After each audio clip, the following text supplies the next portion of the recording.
Good afternoon and welcome to News Channel 8 at 5. I'm Mark McPherson. Lisa Klein is off tonight. When a Jeep went through the ice on Lake Onalaska last night, the two men inside knew a 911 call was their best chance of survival.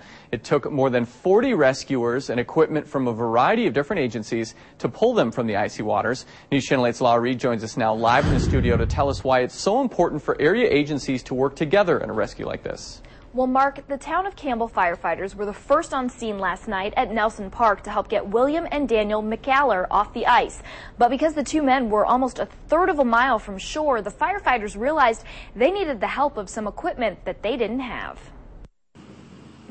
The Crosse Fire Department water team used its rapid deployment boat, or RDC, to cross the ice and reach William and Daniel McAllar. The two men were driving across Lake Onalaska when their car started to sink.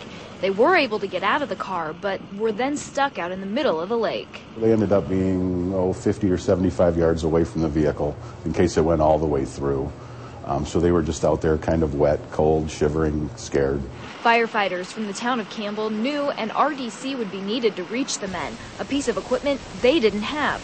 So that's when the La Crosse team was called in. Another agency pitching in, the MedLink helicopter, shining light down from above so rescuers could see what they were doing. Multiple fire departments work together for the greater good of the community and use resources together, and that's always a good message. We will get our water team members anywhere out on the ice in the river in the area, whether it's on Alaska or south to Stoddard, you name it.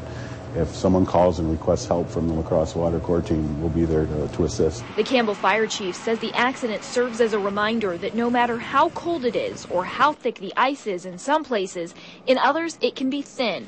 Always be on the ice with a friend, tell someone else where you're headed, and have a cell phone on hand because you never know when you'll need it.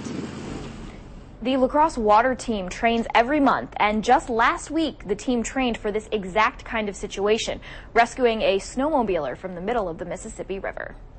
Thank you, Laura. William and Daniel McAllar were both treated and released at the scene last night. As of this afternoon, their Jeep was still in the lake.